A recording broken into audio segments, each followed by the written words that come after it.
Hi, in the last video, we saw a brief introduction of process of casting. Now, in this video, I will be explaining to you about different stages of casting.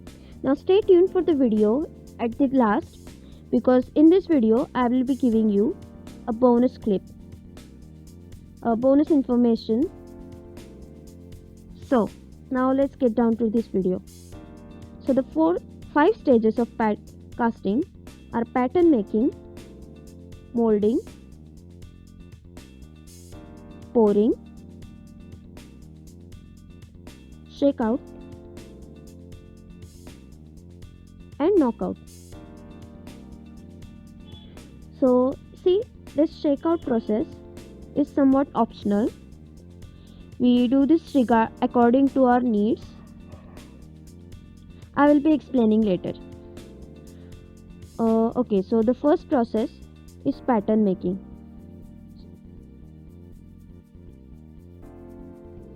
So a pattern is an exact replica of our product that we want to make. So it will be similar in shape, but it will not be similar in the size. You see, there are different allowances that we apply to a pattern. For example, there is solidification or shrinkage allowance. You see, it's a tendency of a fluid to shrink when it goes from liquid state to solid state. So, the same holds for metal as well. You see, this is our required size, and this is what we pour. This is the volume of our casting when we pour. So it will shrink to this. So we need to put accordingly allowances on the pattern, like we need to increase its dimensions or decrease its dimensions according to our shrinkage allowance. So the next allowance would be machining allowance. So you see, sometimes the surface of this casting is very rough and we want a highly finished, very smooth surfaced product. So we will cut this material, we will remove this material to get our desired surface finish. So that is why we need our machining allowance. Now the next allowance is draft allowance. Let's say I have this mold box and I have put this pattern over here. So sometimes it will be removed quite easily, but sometimes we cannot remove this pattern very easily. It's not very easy to remove. Let's say I have this mold box and my pattern is like this. So when I'm taking this out, when I'm taking this pattern out of this mold box, here are my maximum dimensions. So when I'm taking this part out, my mold will be starting to collapse. You see, just try to imagine the cavity that is formed here will have lesser dimensions. So when the pattern of higher dimensions is going up, it will be ruining this cavity over here. So we don't want that. So we keep some draft allowances for that, for easy removal of our pattern. Now moving on to next allowance, it would be shake allowance. The same holds for shake allowance as it did for draft allowance. You see, this pattern can be removed quite easily without harming the walls of this mold. But if I want to take out this type of pattern, then our walls can be damaged because of friction, and so we add a shake allowance to our pattern. Now moving on to next allowance, it would be distortion allowance. Let's say you have a U-shaped product. So because of shrinkage, its walls will bend like this. So we add an allowance so that it can stay straight after solidification. Now there are different types of products based on what we want, the qualifications or let's say the characteristics that we want for our pattern. So let's say we have a one piece pattern or single piece,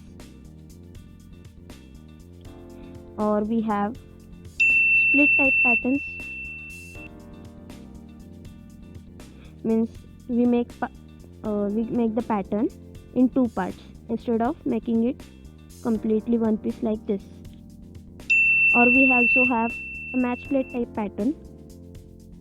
Now these are all commonly used patterns.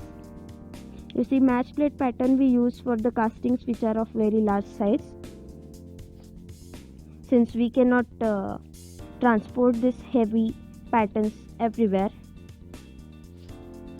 So that's why we make match plate type patterns. Now the next process in this casting process is molding. So what we do is we keep the pattern, we put sand all over it, we make the gating systems. Sometimes this gating system is attached with the pattern itself, sometimes it's not. Sometimes when we completely fill the sand in the mold, then we carve it out. It's according to our product specifications really. So there are different types of molds. Sometimes we make the molds in two parts, and those two parts are called cope and drag. Upper one is cope and lower one is drag. And also sometimes we make single mold, and we make, well, if it's for really easy parts actually, then we make single mold, we add a gating system, and then we proceed further. But you see, the need of this two-piece molding process is that sometimes the shapes of products are really complex, so it does not facilitate easy removal and the molds can be damaged. So that is why we need to go for cope and drag. Or sometimes let's say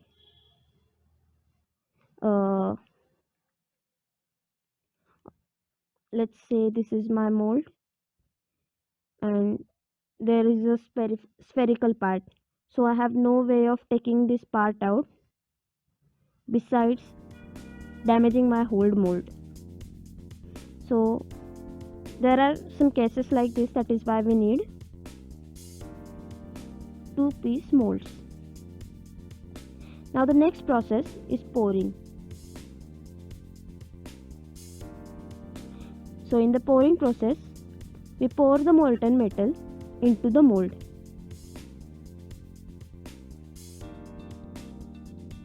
So before pouring this, we need to confirm the specifications of our metal.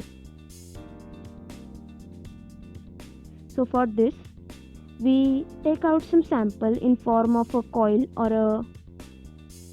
in form of a coin or in form of a disc. or in form of some sheets, very small sheets or something like that.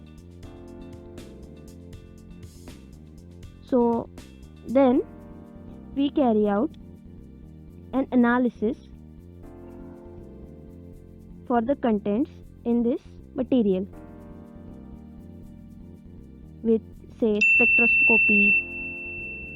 There are really advanced spectroscopes nowadays. You can see when you go to any industry that produces its part by casting. So that is all about pouring. We pour the molten metal, and then when it's solidified, we take the product out, and then there are two processes. One of them is very essential, one of them is not, or at least it holds good for some products, it might not for some. You see, there are some processes that we absolutely need to do, like knockout. This is my actual product that I want, and this is the unnecessary part, this getting system and riser and all. So I will cut off this part of the product, and then I will get my desired product. So this process is absolutely necessary, and this is called knockout. And you see, based on the types of molds, if we need permanent molds or if we have semi-permanent molds, what we do is, after removing this pattern and after removing its final product, all we have is this box filled of sand. So we simply shake the box very vigorously, and then we take the sand out so we can reuse it. This process is called shakeout. So this is all about the various stages of casting. So now for a bonus clip, I will be sharing with you some information about how actually casting is done in the industry. So let's say an industry makes its parts with casting process. So the first thing they do is they design a pattern and make a 3D model. Okay, so way before that, what they do is they make a feasibility analysis and they see whether it is possible to make this certain product in their industry or not. So after feasibility analysis is done, what they do is make the 3D model of pattern. Then they send this model to the pattern maker. So while this pattern maker is sending this product or this pattern, they start to prepare different mold boxes, and when the patterns come, they start the molding process and overall start the manufacturing process. And then when the product is manufactured, when it's done with the knockout process, they carry out the quality checks. So if it's mass production, they cannot carry out quality checks on each and every product. So what they do is they take out some sample products and they only carry out quality checks on them. So there are different tests. So sometimes the product is completely destroyed. Those processes are called destructive processes, destructive testing, and in some it's not completely destroyed, so it's called non-destructive testing. So different customers have different requirements about what their quality should be. So there are different processes that are carried out in the quality checks.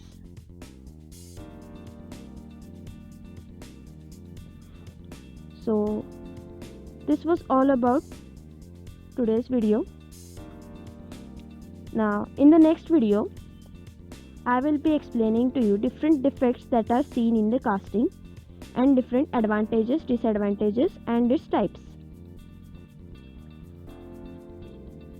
So stay tuned for next video and bye bye.